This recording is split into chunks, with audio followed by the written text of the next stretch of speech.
Meus irmãos, hoje nós vamos então tratar da pessoa maravilhosa do Senhor Jesus Cristo, da sua obra redentora, que é algo absolutamente transformador, radical.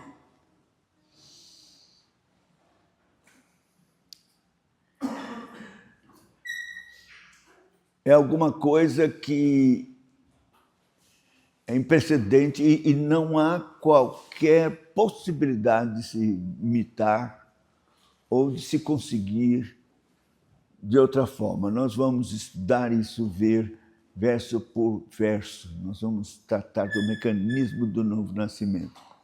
Quero que você entenda que esse é um projeto da eternidade. E que ele tem um princípio de recriação. Não é conserto. Nós não somos reformados, consertados. Nós somos recriados. Feitos novamente. Então veja como é algo absolutamente único. Não temos qualquer coisa a comparar.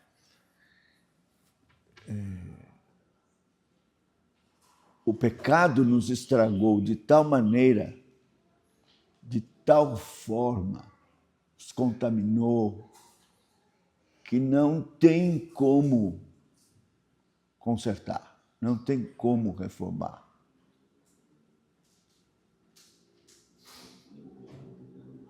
Cristo não veio reformar, Cristo não veio consertar. Cristo veio para destruir,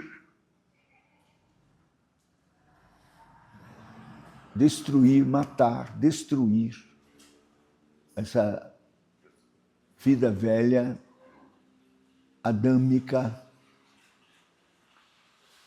e operar uma nova criação. Fazer um novo homem, uma nova mulher. É isso que a Bíblia diz: pela graça sois salvos mediante a fé em Cristo Jesus. Isso não vem de vós, é dom de Deus. Não vem das obras para que ninguém se glorie. Porque somos feitura sua,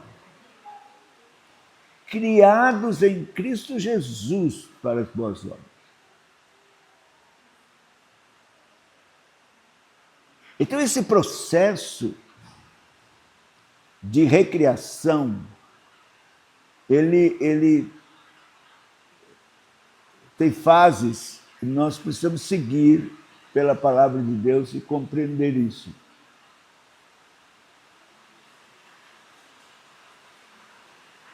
Porque é singular, nenhuma outra religião, nenhuma outra proposta chega perto. Só o cristianismo que propõe isso.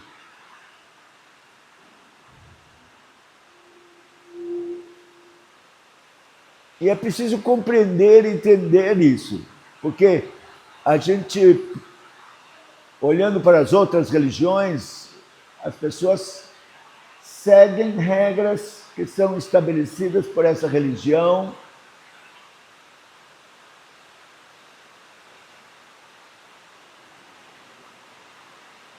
Mas o cristianismo não é diferente. Jesus vem com uma proposta de morte. De morte. Pense numa religião que chama você para morrer, para poder ser recriado e aí se tornar uma nova pessoa, um cristão. Nenhuma religião faz isso, mas Jesus faz. Então é muito importante a gente compreender isso, senão nós não vamos, de forma alguma, experimentar a vida que Cristo veio trazer. Vamos orar e pedir que Deus nos abençoe, nos ajude também que a chuva não atrapalhe, que a gente possa ouvir claramente. Até a essa altura a minha voz também já está. Está ouvindo? Ai, que bom. Vamos orar. Senhor, humildemente, buscamos a Tua face nesta manhã de domingo, dia do Senhor, gratos pela ressurreição de Cristo e o que isso significa para nós. Queremos entender esse propósito. Mais que isso, queremos que isso se efetive na nossa experiência, na nossa vida. E sabemos que o Senhor fará isso por causa do Teu projeto eterno, Teu propósito eterno. Então, tem misericórdia e ajuda-nos nesse entendimento, nesta compreensão. É uma obra do Teu Espírito Santo. Nós não podemos fazer isso por nós mesmos. Não há qualquer chance. Pelo nosso próprio entendimento, compreender esse mistério tão profundo do novo nascimento. Tem misericórdia, em nome de Jesus. Para a glória de Jesus, o amado da nossa alma. Amém. Tá bom, vamos começar então com um texto clássico de Novo Nascimento, que é João capítulo 3, a conversa que Jesus tem com Nicodemos, que você conhece bem, talvez já ouviu muitas vezes, já ouviu estudos sobre isso, mas nós vamos tomar um caminho aqui que vai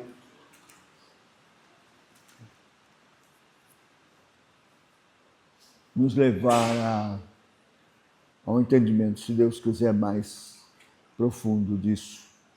João 3, eu vou ler até o verso de número 15. Havia entre os fariseus um homem chamado Nicodemos, um dos principais dos judeus. Este de noite foi ter com Jesus e lhe disse: Rabi, sabemos que és mestre, vindo da parte de Deus, porque ninguém pode fazer esses sinais que tu fazes se Deus não estiver com ele. A isto respondeu Jesus: em verdade, te digo que se alguém não nascer de novo, não pode entrar no reino de Deus. Perguntou-lhe Nicodemos: como pode um homem nascer sendo velho? Pode, porventura, voltar ao ventre materno e nascer segunda vez? Respondeu-lhe Jesus: em verdade, te digo que se alguém não nascer da água e do Espírito, não pode entrar no reino de Deus. O que é nascido da carne é carne, o que é nascido do Espírito é Espírito. Não te admires de eu te dizer: importa-vos nascer de novo. O vento sopra onde quer, ouves a sua voz, mas não sabes de onde vem nem para onde vai. Assim é todo o que é nascido do Espírito. Então lhe perguntou Nicodemos: como pode suceder isso? Acudiu Jesus: tu és mestre em Israel e não compreendes estas coisas? Em verdade, te digo que nós dizemos o que sabemos, testificamos o que temos visto, contudo não aceitais o nosso testemunho. Se tratando de coisas terrenas não me credes, como crereis se vos falar das celestiais? Ora, ninguém subiu aos céus, senão aquele que de lá desceu, a saber, o Filho do Homem, que está no céu. De modo porque Moisés levantou a serpente no deserto, assim importa que o Filho do Homem seja levantado, para que todo que nele crê tenha a vida eterna. Amém.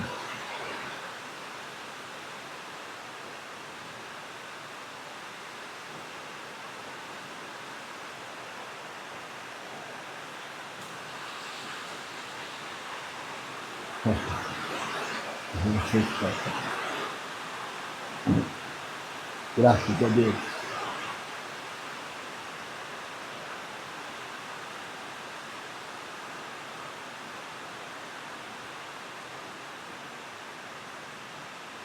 Meus irmãos, Jesus se encontra aqui com Nicodemos. Nicodemos era o representante da religiosidade, doutor da lei. Portanto, o representante da religião.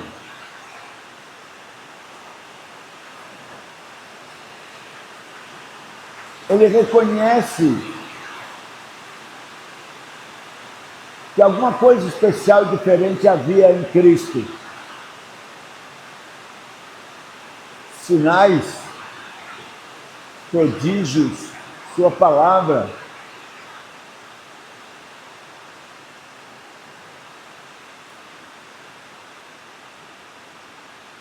Como os demais principais sacerdotes, fariseus, líderes, ele tinha dificuldade de entender que ele fosse o Messias prometido, porque a expectativa criada sobre a vinda do Messias é muito diferente do que estava acontecendo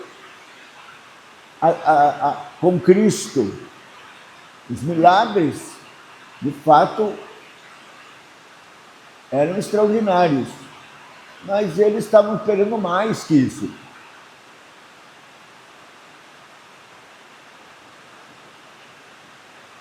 Contudo, a expectativa era equivocada. Segundo o Antigo Testamento, era exatamente isso que tinha que acontecer. O Messias precisava antes passar por humilhação. E eles não entendiam isso. Como até hoje não entendem. Passaram por cima de Isaías 53 e tudo mais, que fala da humilhação do Messias. Não podiam admitir o Messias divino que fosse humilhado.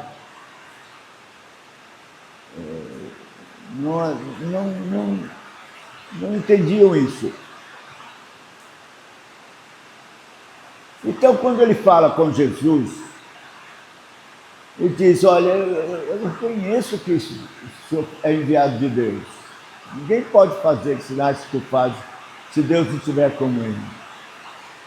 A resposta de Jesus é uma resposta totalmente estranha.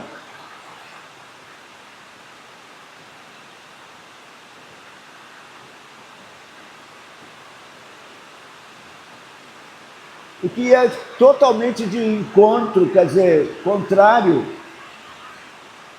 ao que ele esperava. Jesus diz para ele, em verdade, vos digo, se alguém não nascer de novo, não pode ver o reino de Deus.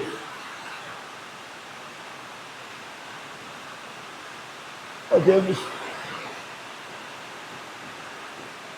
não estava entendendo. Mas ele devia entender. Jesus Jesus disse: você é mestre em Israel, você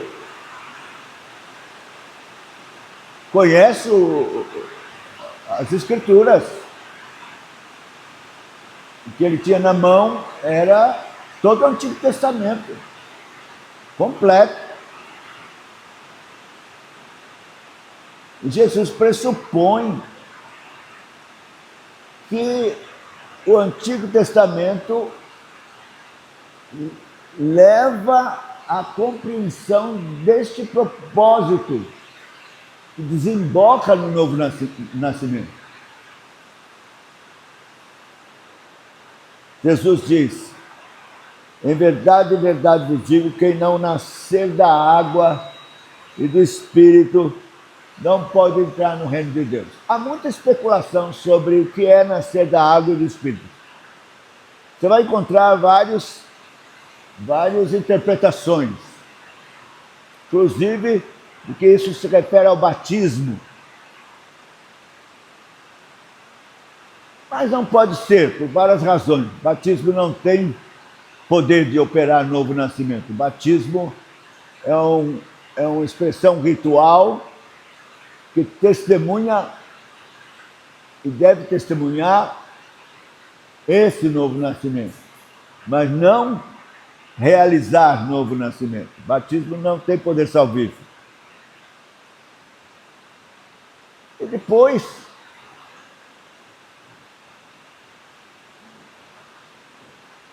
Jesus está querendo acordar Nicodemos, despertá-lo para algo que ele devia saber. Jesus estava querendo transportá-lo de volta ao Antigo Testamento. Ser mestre em Israel e não sabe essas coisas. Então, nascer da água do Espírito tem que ser alguma coisa do Velho Testamento, que Jesus presumia que ele devia saber.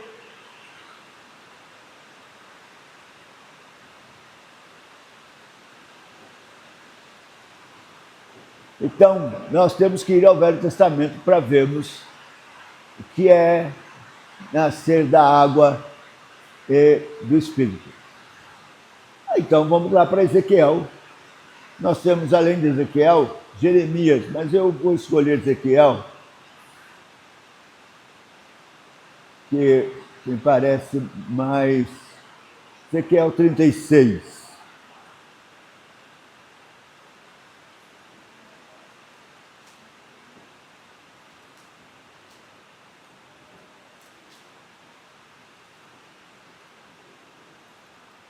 Veja,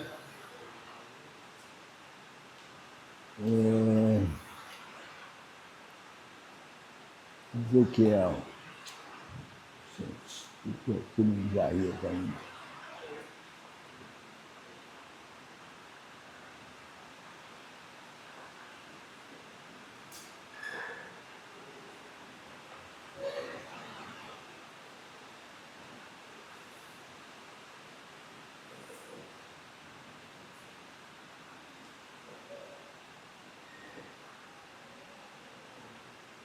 Não tem 6.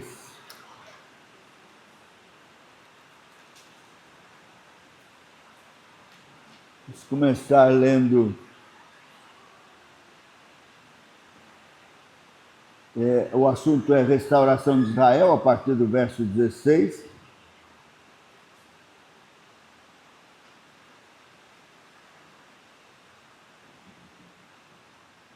Vou ler a partir do verso 22. Acompanhe comigo. Ezequiel 36, 22. Dize, portanto, a casa de Israel, assim diz o Senhor Deus, não é por amor de vós que eu faço isso, ó casa de Israel, mas pelo meu santo nome, que profanastes entre as nações, para onde fostes. Vindicarei a santidade do meu grande nome, que foi profanado entre as nações, o qual profanastes no meio delas. As nações saberão que eu sou o Senhor, diz o Senhor Deus, quando eu vindicar a minha santidade perante elas. Tomar-vos-ei de entre as nações, vos congregarei de todos os países, vos trarei para a vossa terra. Então aspergirei água pura sobre vós, e ficareis purificados de todas as vossas imundícias, de todos os vossos ídolos vos purificarei. Dar-vos-ei coração novo, porém dentre vós espírito novo. Tirarei de vós o coração de pedra e vos darei o coração de carne. Porém dentro de vós, o meu espírito, e farei que andeis nos meus estatutos e guardeis os meus juízos e os observeis. Está vendo? Novo nascimento. Água e o Espírito Santo. Isso iria resultar nessa união da água com o Espírito, água derramada, Espírito Santo dado, numa obra que simplesmente mudaria o coração. Tirar o coração de pedra, colocar um outro coração, um coração de carne. E isso iria resultar que eles iriam mudar e andar nos caminhos e guardar os juízos e estatutos. Iriam ser feitos novas criaturas com um novo coração e com a lei de Deus lá dentro gravada, de modo que eles iriam guardar os estatutos juízos, e iriam observar os juízos. Habitareis na terra que eu dei a vossos pais, vós sereis meu povo, serei o vosso Deus.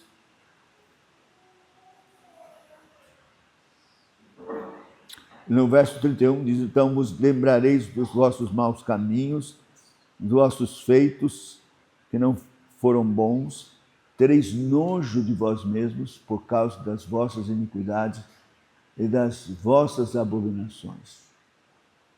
E Deus promete fazer isso por amor do seu nome. Uma mudança completa, radical, recriar, fazer uma nova criatura, um novo ser.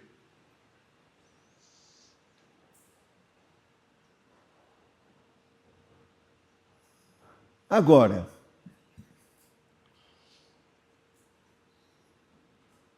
Nicodemos não entende como eu, sendo velho, vou nascer, entrar no ventre da minha mãe, nascer segunda vez. Quer dizer, é até de admirar que um homem dessa estatura fizesse tal pergunta. Quer dizer, a mente, o pensamento dele está totalmente carnal, ele não está discernindo nada espiritualmente, não lembra do texto do Antigo Testamento, da promessa dessa nova aliança e, portanto, desse acontecimento prometido por Deus, extraordinário. Mas Jesus diz, o que é nascido de carne é carne. O que é nascido do Espírito é Espírito. Então, a pessoa ia continuar com a mesma estrutura física, carnal, mas interiormente seria uma nova criatura com um coração novo, com os estatutos gravados lá, e observando, vivendo de um modo obediente e santo. Purificarei dos vossos pecados e vocês vão observar meus juízos, vão andar santamente, vai ser diferente.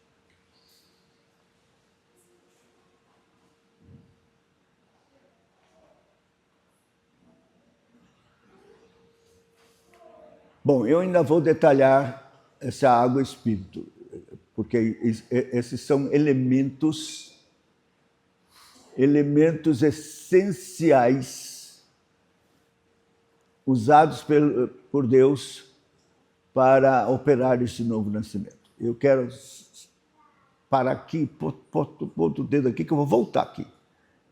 E quero agora retroceder para a eternidade. Quando Deus quer criar todas as coisas, criar os homens à sua imagem e semelhança, criar anjos, criar tudo que existe nos céus e na terra, porque não havia nada. Ele, então, Deus, sabe que esses homens e mulheres que ele haveria de criar à sua imagem e semelhança iriam pecar. E que, então, estariam perdidos, completamente destruídos por causa do pecado. Mas ele escolhe para si um povo. Um povo.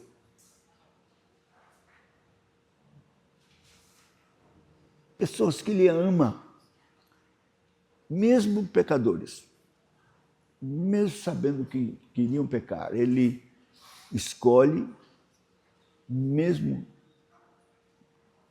com pecadores, registra o nome num livro. Então, ele designa seu filho para ser o Redentor. Claro, ele quer que esse povo seja a igreja, seja a noiva do seu filho, e possa glorificar seu filho e exaltar seu filho. Mas a redenção, a obra de redenção que o filho iria fazer, seria algo grandioso, terrível, mas de consequências grandiosas. O pai não estava pensando só em perdão de pecados. O pai estava pensando em algo mais. Que esses que ele amou, escolheu, fossem perdoados, resgatados pelo sangue do seu filho, mas pela obra dele, como consequência, eles se tornassem iguais ao seu filho. Cuidado com a palavra igual.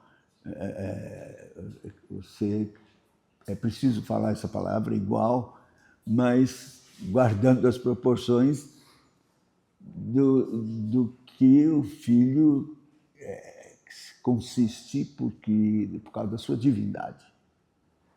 Nós seríamos iguais na sua humanidade, mas não iguais na sua divindade. Mas iguais, semelhantes, iguais na sua humanidade. Ele era o unigênito, eterno do Pai, mas iria se tornar primogênito.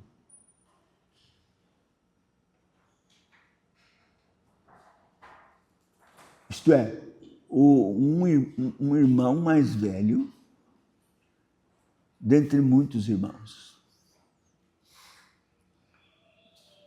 Essa era a proposta eterna do Pai. Eu vou chamar de proposta da predestinação. Quer ver? Abrem Romanos, e veja como é esta a proposta. Capítulo 8, versículo 29. 8:29. Eu vou ler até o 30. Romanos 8:29. Porquanto aos que de antemão conheceu ou amou, também os predestinou para serem conformes à imagem do seu Filho, a fim de que ele seja o primogênito entre muitos irmãos.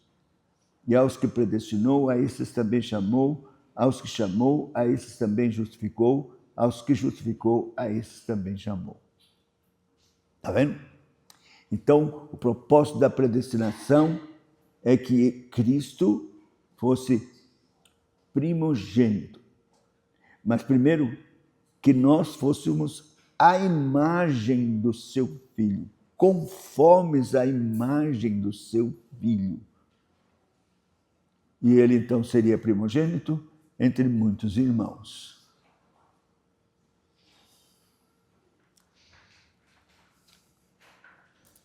Então, você veja a dimensão da obra do Filho, da sua encarnação, da sua vida entre nós como verdadeiro homem, verdadeiro Deus, com a sua singularidade, porque ele foi gerado de forma absolutamente especial pelo poder do Espírito Santo. Maria não conheceu varão ou José para ter Cristo. Então, foi muito especial. Foi uma gestação, uma concepção especial. O Espírito Santo operou essa concepção, guardou, portanto, aquela transferência natural do pecado de Adão. Cristo não teve, Jesus não teve essa transferência, né? Por isso ele é chamado ente santo de Deus, embora seja da natureza de Maria. Natureza de Maria. Verdadeiramente homem, contudo sem pecado. Ente santo de Deus. E assim ele viveu, com duas naturezas unidas, humana e divina. E era, de fato, algo muito especial.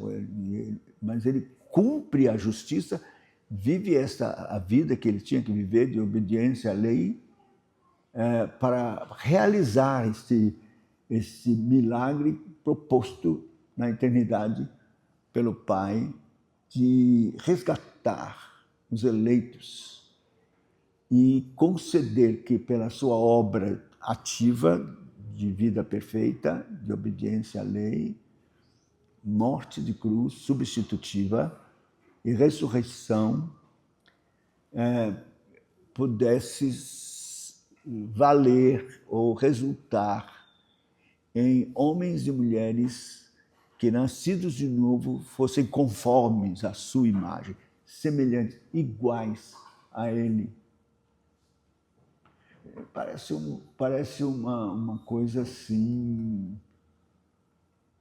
muito alta. Mas veja, a Bíblia diz isso. Se você for lá em 1 João,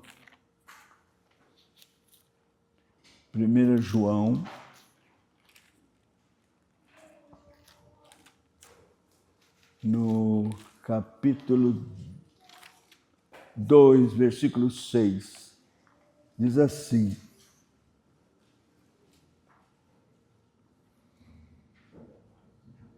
eu vou ler do verso 4. Aquele que diz, eu conheço, e não guarda os seus mandamentos, é mentiroso, nele não está a verdade.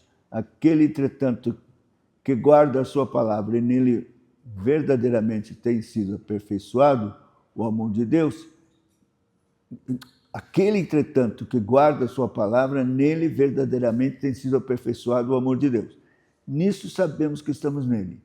Aquele que diz que permanece nele, esse deve também andar assim como ele andou. Amém? A proposta, estar em Cristo, seguir a Cristo, é andar como ele andou.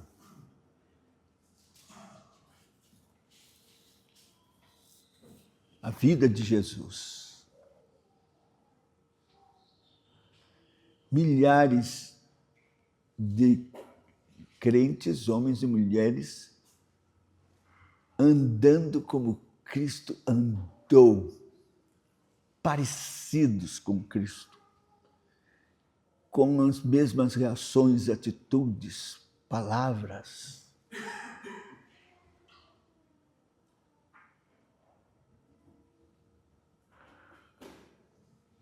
Santidade. Sede santo como eu sou santo. Você certamente já ouviu esse versículo, sede santo como eu sou santo. E a gente fica assim atordoado. Como é que eu vou ser santo como Deus é santo? De fato. Não, mas você pode ser santo como Cristo foi santo. Andando como ele andou. Quer ver? Se você puxar um pouquinho antes, Pedro, né? Veja aqui que ele diz. Espera um pouquinho que eu vou dizer já o versículo. Pedro.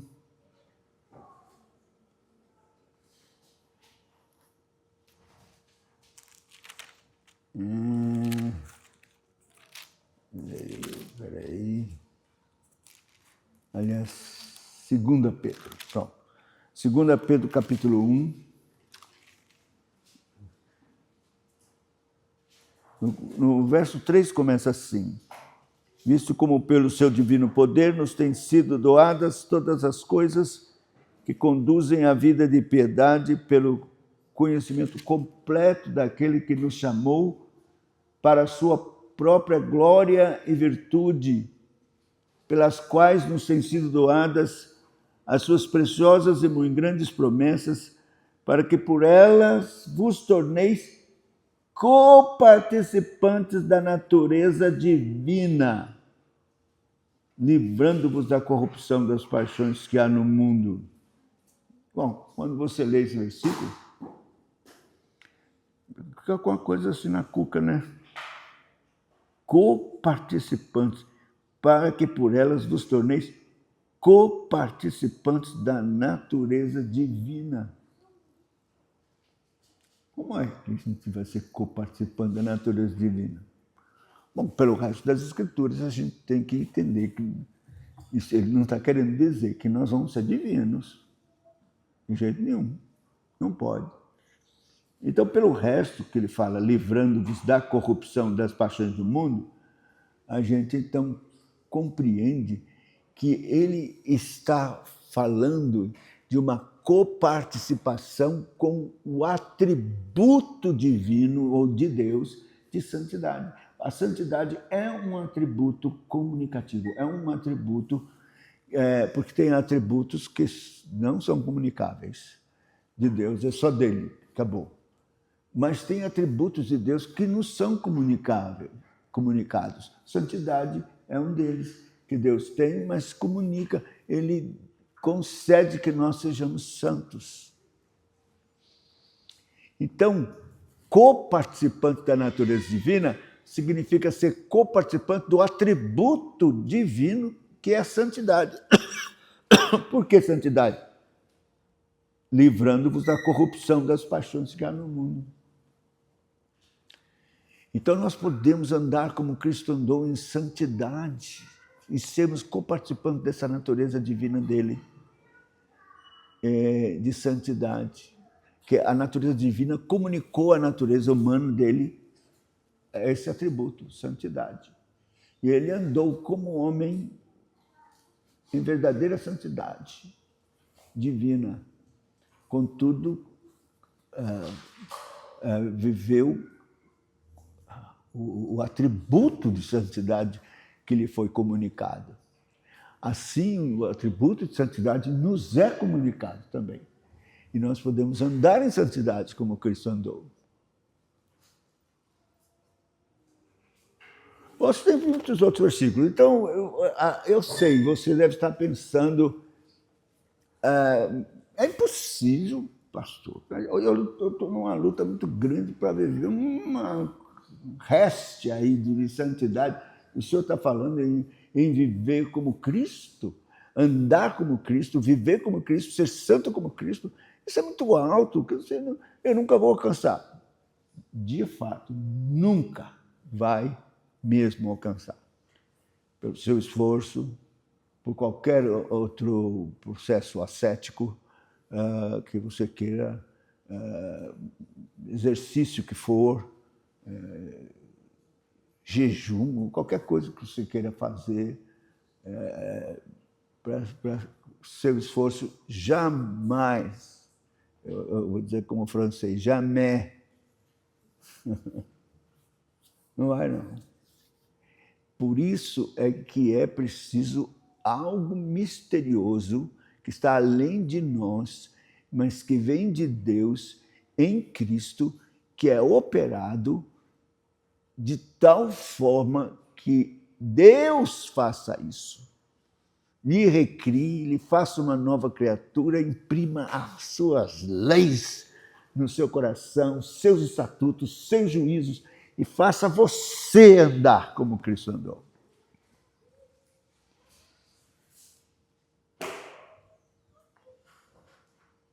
Então vamos lá, vamos voltar lá para João 3. Agora nós vamos ver água e Espírito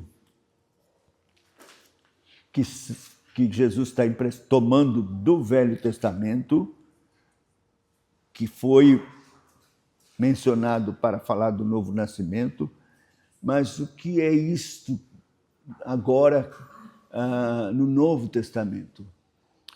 Você sabe que a revelação foi progressiva e que no Novo Testamento veio a luz completa para entendermos perfeitamente o que é que Deus quis dizer no Antigo Testamento. Água e Espírito. Bom, a água tem sido usado para purificação. Nós vemos isso no Velho, no Novo Testamento, a água sendo usada para a purificação. Então, o que é no Novo Testamento que corresponde à água para a purificação? A palavra de Deus. Você lembra de Efésios, capítulo 5, versículo 25? Eu sei que os maridos precisam saber essa decor. Né? Esse texto diz lá: maridos, amai vossas mulheres, é 5:25, né? Efésios 5:25. Maridos, amai vossas mulheres, como também Cristo amou a igreja, e a si mesmo se entregou por ela, para que a santificasse, tendo-a purificado por meio da lavagem de água pela palavra. Lavagem de água pela palavra. Então, no processo do novo nascimento, é preciso haver água, a palavra, unida ao Espírito Santo. Unida ao Espírito Santo, essa água, que é a palavra, passa a ter um valor vivificante. Por isso que Jesus disse: as minhas palavras são espírito e vida. Porque é unida ao Espírito Santo, ela tem esse valor, esse poder vivificante. Eu diria regenerador. Aí você vai lá para Tito 3:5 e você vai ver Tito 3:5. Não por obras de justiça praticadas por nós, mas segundo sua misericórdia, ele nos salvou mediante o lavar regenerador e renovador do Espírito Santo.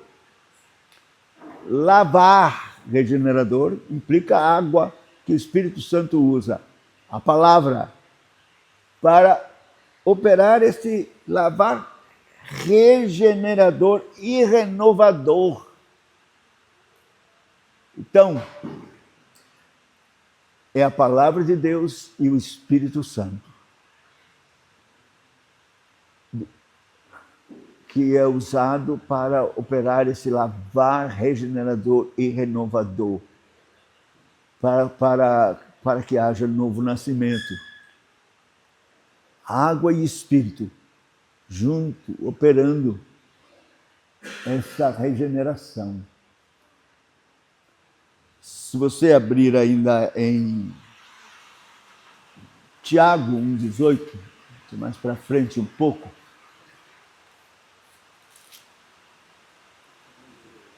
nós vemos assim: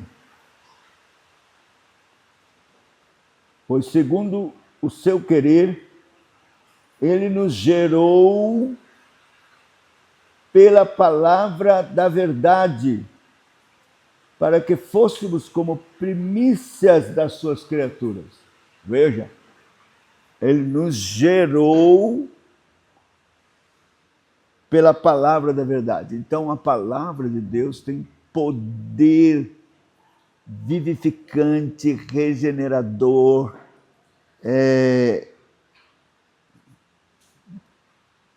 de gerar vida. Claro, unida ao Espírito Santo, ela tem esse poder. Nos gerou pela palavra da verdade, para que fôssemos como primícias das suas criaturas. 1 Pedro também diz isso no capítulo 1, versículo 22, mais para frente um pouco. Diz assim: agora nós vamos ver uma transição, transição simbológica, uma transição de símbolo, em que a palavra passa de água para semente. E isso é extremamente importante. Veja, presta atenção. Tendo purificado, verso 22 do capítulo 1 de Pedro, tendo purificado a vossa alma pela vossa obediência à verdade, tendo em vista o amor fraternal não fingido, amai-vos de coração uns aos outros ardentemente, pois fostes regenerados, não de semente corruptível, mas de incorruptível, mediante a palavra de Deus, a qual vive e é permanente.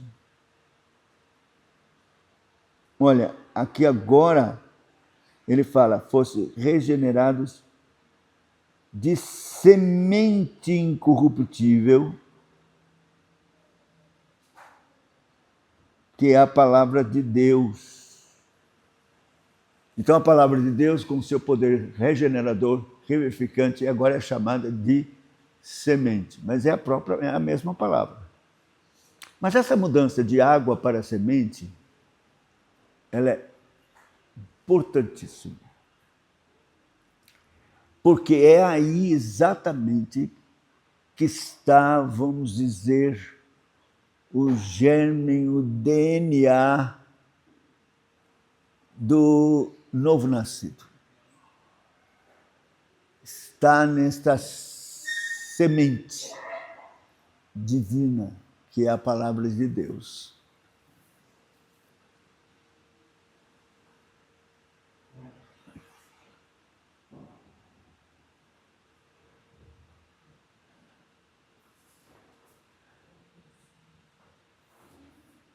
Agora nós vamos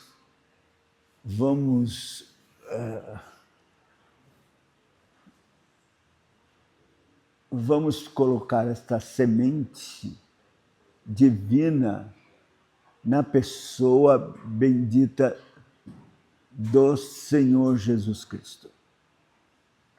É o verbo, ele é a palavra. Então ele também é a semente.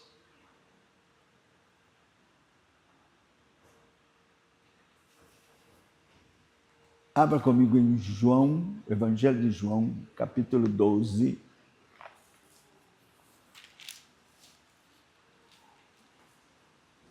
Eu vou ler a partir do verso de número 20. Alguns gregos desejam ver Jesus. É muito importante isso aqui. João 12, 20. Ora, entre os que subiram para adorar durante a festa, havia alguns gregos. Esses, pois, se dirigiram a Filipe, que era de Betsaida da Galileia, e lhe rogaram: Senhor, queremos ver Jesus. Filipe foi dizê-lo a André, e André e Filipe o comunicaram a Jesus. Respondeu-lhe Jesus: é chegada a hora de ser glorificado o Filho do Homem. Em verdade vos digo que se o grão de trigo caindo em terra não morrer, fica-lhe só, mas se morrer, produz muito fruto. Quem ama a vida perde-a, mas quem odeia a sua vida nesse mundo, preservará para a vida eterna. Acompanhe comigo aqui.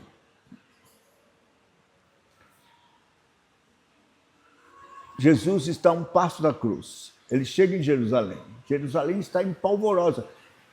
Uma multidão, gente para tudo quanto é lado, porque era Páscoa. De todos os lados vinham prosélitos, pessoas de outros países, judeus, que queriam comemorar a Páscoa. E aí, Jesus está lá. Ele veio, ele ia morrer no dia seguinte. E ele está falando já para uma multidão lá em Jerusalém. Aí chegam os gregos, certamente prosélitos, da Grécia, né, judeus, mas que temiam a Deus, vieram para adorar, celebrar a Páscoa, e queriam falar com Jesus. Chama Filipe, moço, nós queremos ter um encontro com Jesus, nós somos da Grécia, queremos falar com Jesus. Aí então Filipe fica assim, chama André e diz: e aí, o que a gente faz se os gregos querem falar com Jesus?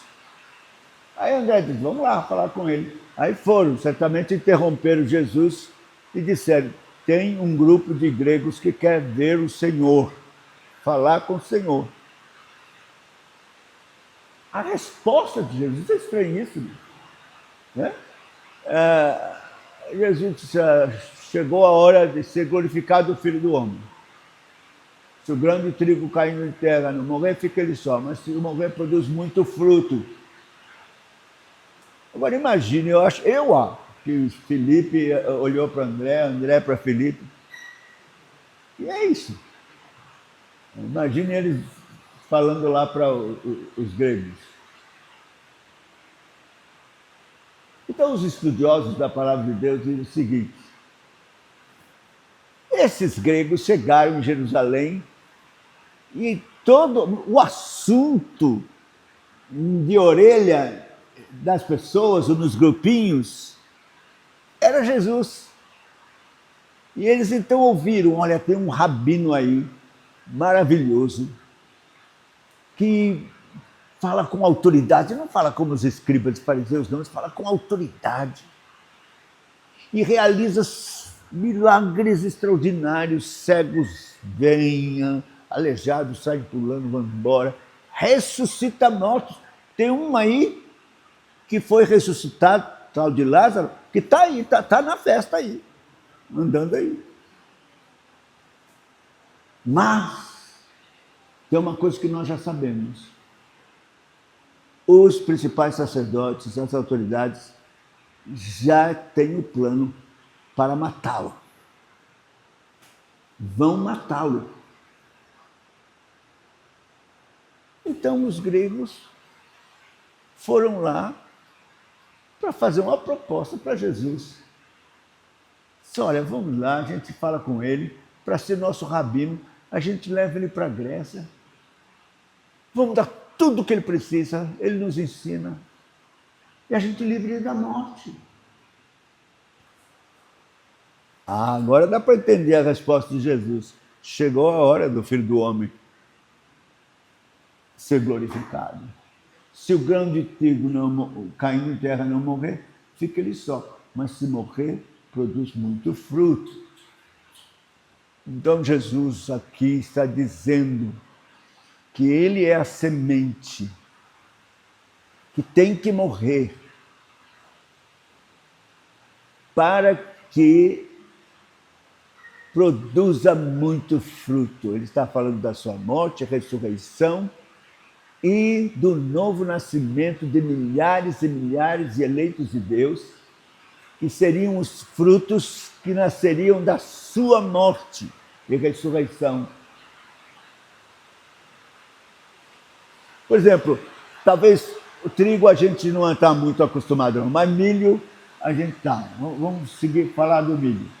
Você pega um milho, um grão assim, uma semente, um milho, e você coloca, quem sabe os mais jovens, as crianças, às vezes fazem esse trabalho da escola, bota num copinho com terra. Aquela semente se desfaz, morre, mas nasce a plantinha, e se for no campo mesmo, vai nascer a cana com as espigas várias, e você quebra uma espiga, você abre, e quando você tira tudo, aquela coisa tão linda, vários, não sei, centenas, talvez mais, de grãos igualzinho a que foi colocado na terra. Então, isso é um exemplo. Cristo é colocado na terra. Cristo cumpre a sua missão. Morre substitutivamente. E é muito importante essa doutrina da expiação limitada. Nós não podemos quebrar essa corrente de ouro, de forma alguma. Cristo não morreu por todos indistintamente, não. Cristo morreu pelos eleitos e os substituiu lá na cruz, para que eles morressem com ele, como um grão de trigo colocado na terra, e nascesse com ele na ressurreição, grão semelhante a ele.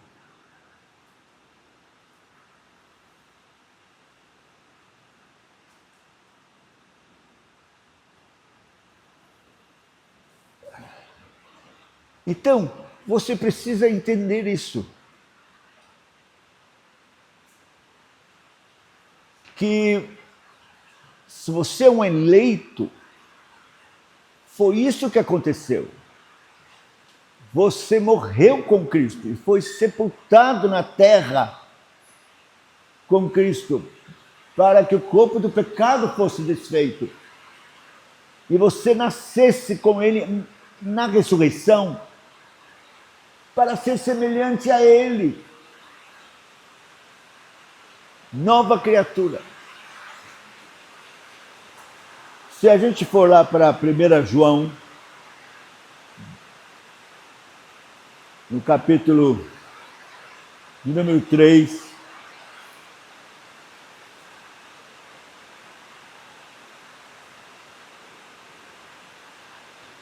eu vou ler do verso 7, presta atenção.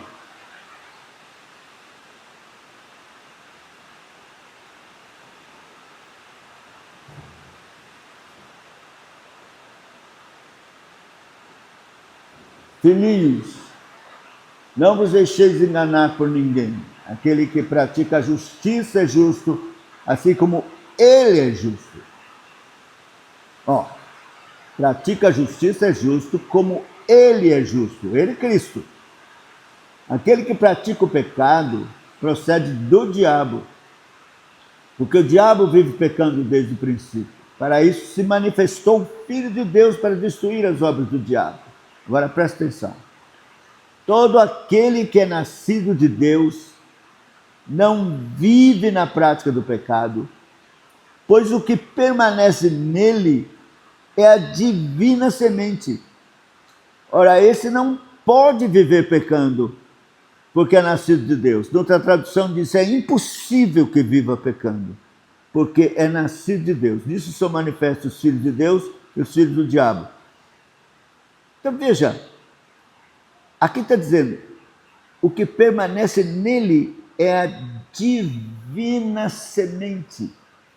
Essa divina semente é a palavra de Deus, que é Cristo, que estabelece o DNA do novo convertido, do novo nascido, do filho e da filha de Deus.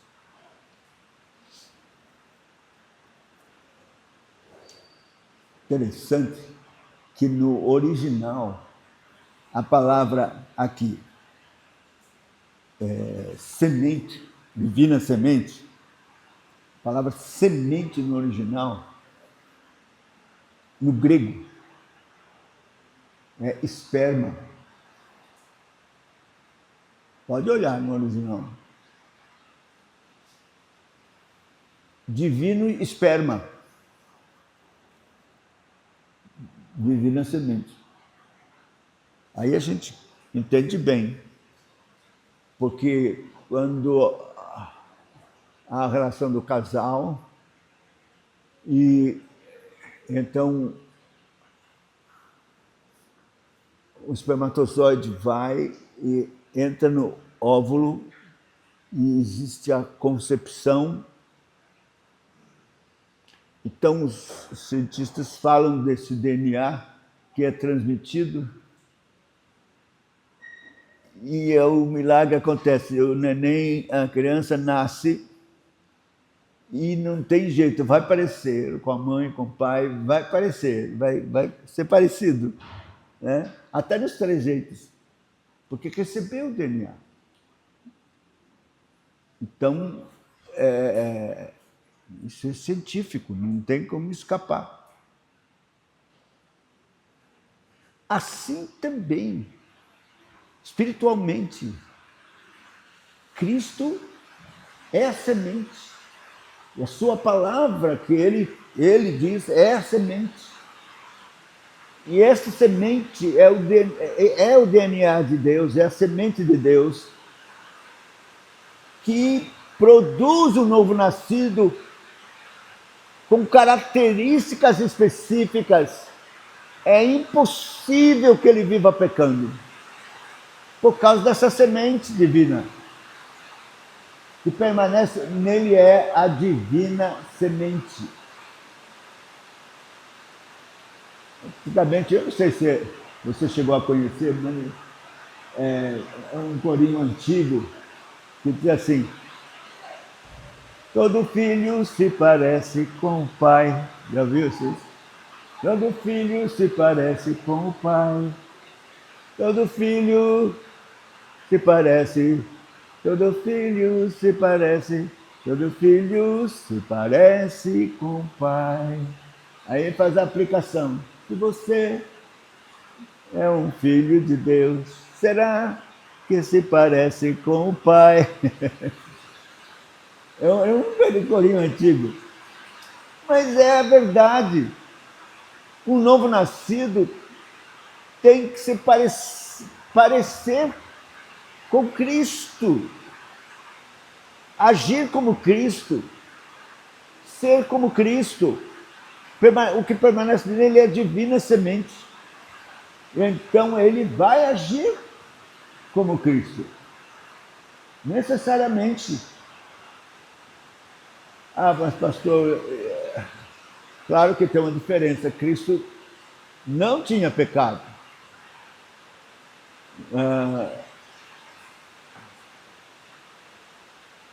É verdade, ele não tinha pecado, mas ele tinha uma natureza igual à sua, igual E diz a Bíblia que ele foi tentado em tudo e venceu todas as tentações para lhe socorrer e lhe ajudar a vencer as tentações.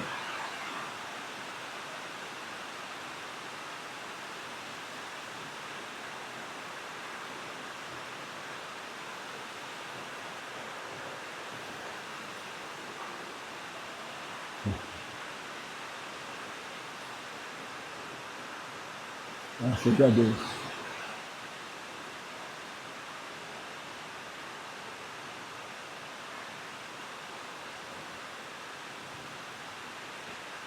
Bom, isso aqui é a base. Você precisa crer nisso. Porque foi algo que já aconteceu.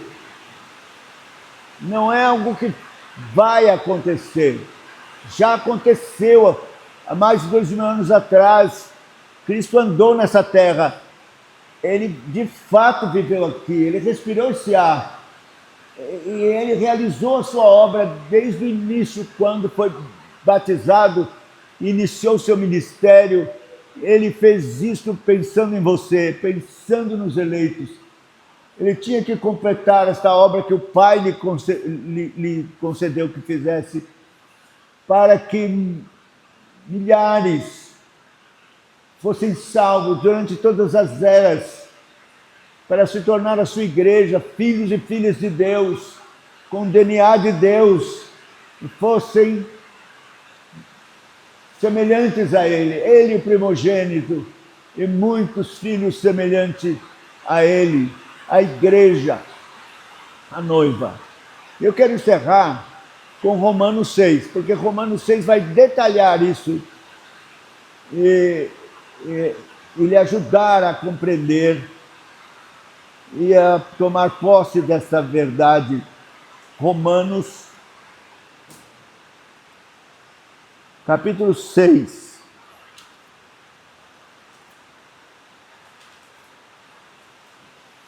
Eu vou ler até o verso 14.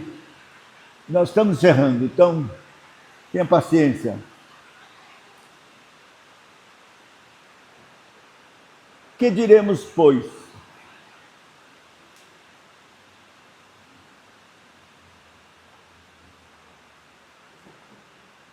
Permaneceremos no pecado para que seja graça mais abundante? De modo nenhum. Como? Como viveremos ainda no pecado, nós que para ele morremos? Ou porventura ignorais que todos nós que fomos batizados em Cristo Jesus, fomos batizados na sua morte?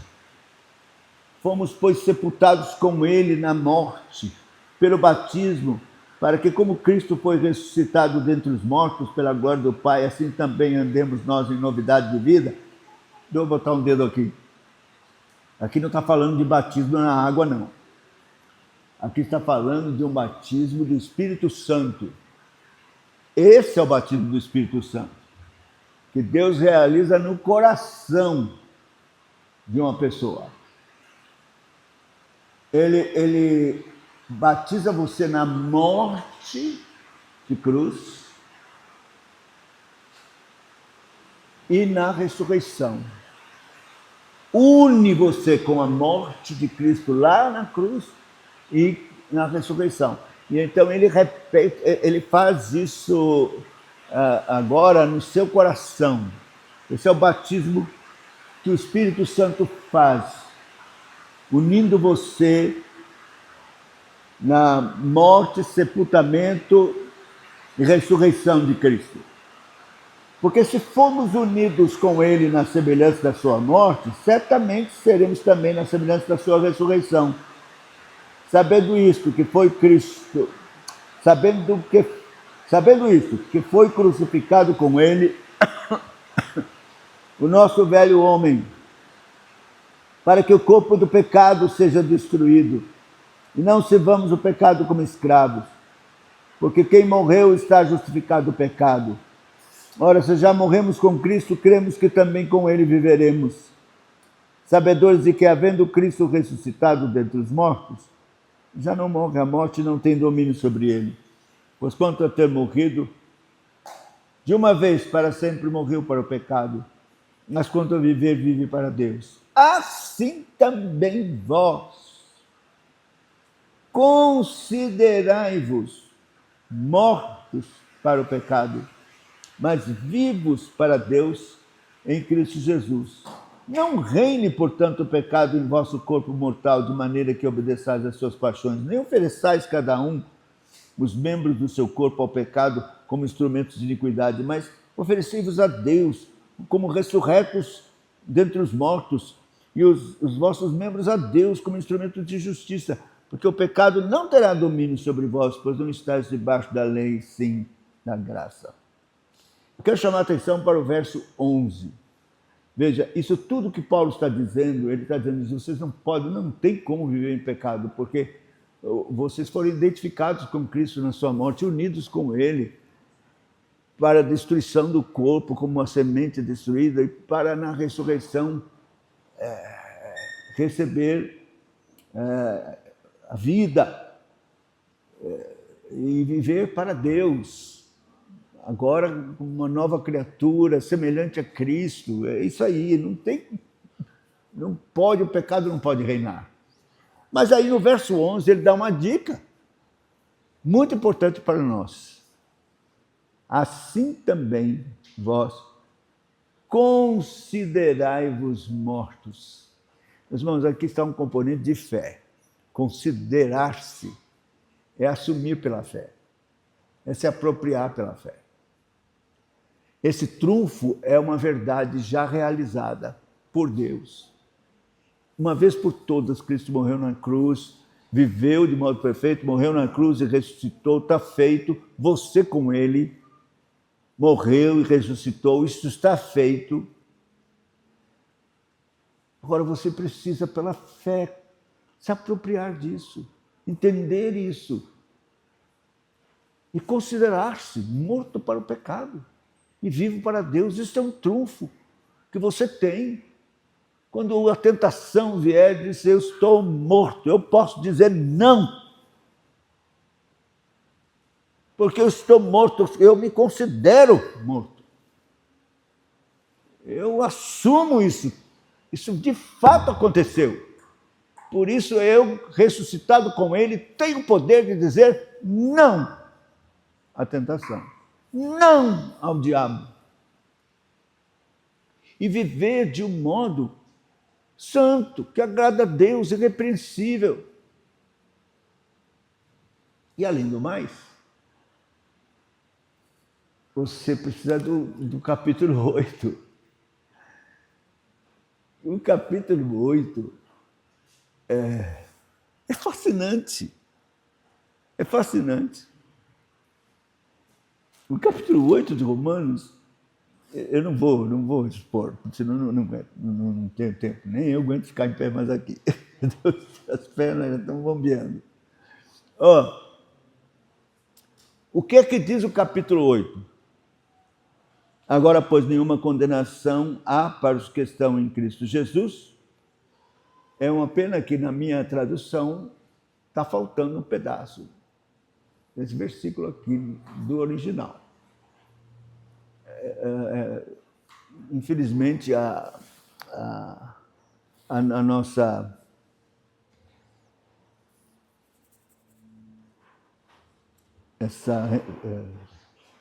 revista atualizada omitiu uma coisa que era importantíssimo.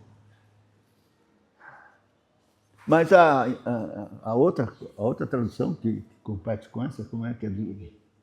Não. A corrigida. A corrigida tem. A frase que está faltando é essa. Que não andam segundo a carne, mas segundo o Espírito. É uma pena que ninguém tenha corrigido aqui para confiar. Ah, você tem? Então, pronto. Então, lê aí. Romanos 8:1.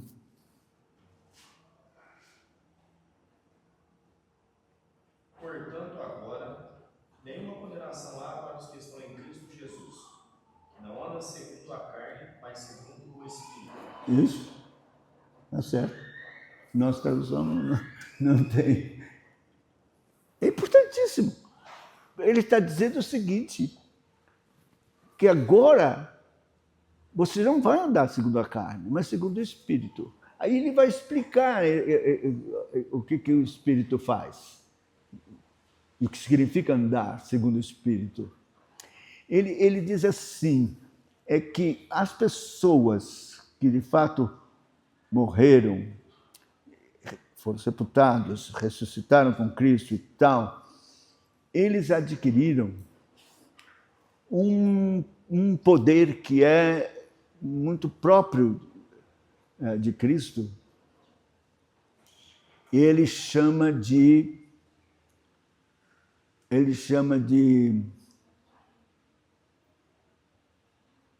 lei do espírito e vida,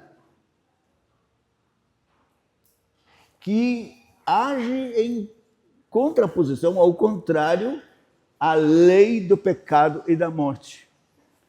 A nossa carne, tudo que nós herdamos, nossa natureza corrupta, ela tem uma lei, chama lei do pecado e da morte. Essa lei joga a gente para baixo. Mas aí, com o novo nascimento, você adquire, pelo Espírito Santo, pelo sêmen divino, uma lei chamada lei do Espírito e vida, que nos livra da lei do pecado e da morte. Eu sempre dou esse exemplo assim.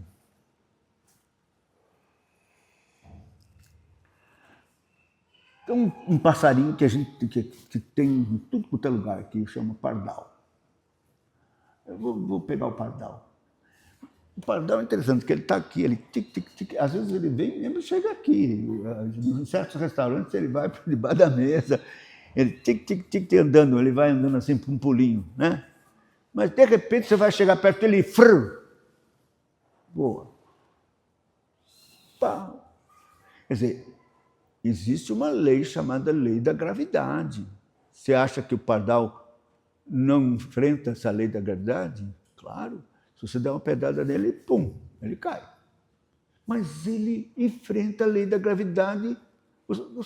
Assim, você não vê nenhum pardal fazendo força para vencer a lei da gravidade, né?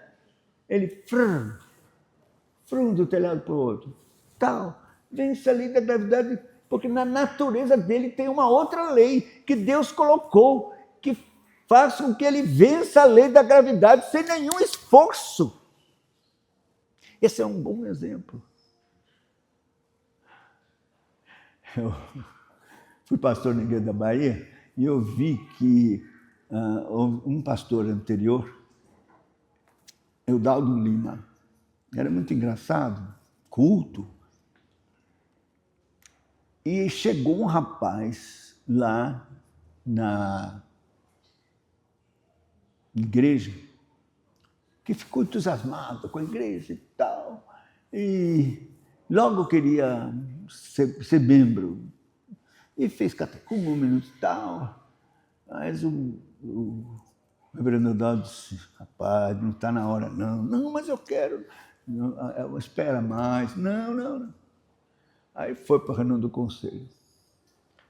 Aí no conselho o reverendo Eudaldo perguntou assim, Camilo, você está andando na rua e tem uma moça bonita na sua frente, rebolando, andando. O que é que você faz? Aí ele disse assim, eu boto a mão assim, pastor, e digo, quieta, Camilo. Aí o reverendo Eudaldo, não, você não está pronto, não. Não é assim de jeito nenhum. Não é por um esforço e fazendo, não. O novo nascido sabe o que desagrada a Deus e não vai fazer nenhum esforço. Ele foge do pecado, tira os pensamentos normalmente, porque existe nele uma lei chamada lei do Espírito e vida. que nos livra da lei do pecado e da morte. Então, querido, com isso tudo, você pode, examinando-se a si mesmo, ver como tem sido sua vida espiritual. Será que existe esse DNA de Deus? Existe esta semente de Deus? Você de fato morreu com Cristo? Tomou a cruz, morreu com Cristo, negou-se a si mesmo, fez uma entrega total, perdeu a vida para ressurgir com Cristo para uma nova vida, para viver agora somente para Ele. O apóstolo Paulo diz para mim, viver é Cristo. Não tem outro propósito. E lá em 2 Coríntios, capítulo 5, verso 14, ele diz assim, um morreu por todos, logo todos morreram, para que os que vivem não vivam mais para si mesmos, mas sim para aquele que por eles morreu e ressuscitou. Quer dizer, o sentido, a razão de viver, de respirar, de estar nesse mundo é muito claro e nítido. Cristo, é para Cristo. Eu respiro para Cristo, meu propósito é Cristo, seja o que eu faça. Qual for a minha profissão, sempre será para Cristo. Eu quero fazer o melhor para Ele, não para os homens. Mas eu vivo para Cristo, eu quero servi-lo. É para Ele que eu vivo. Eu ressuscitei como Ele, eu sou nova criatura. E eu quero ser como Ele, andar como Ele, viver como Ele. Tenho a semente divina. E o Espírito, lei do Espírito e vida em mim. Eu posso viver para Cristo como Cristo. Esse é o meu alvo. E é assim que eu quero ser. É para isso que eu quero continuar vivendo. Glória de Cristo, glória dele. Ele é o meu irmão mais velho.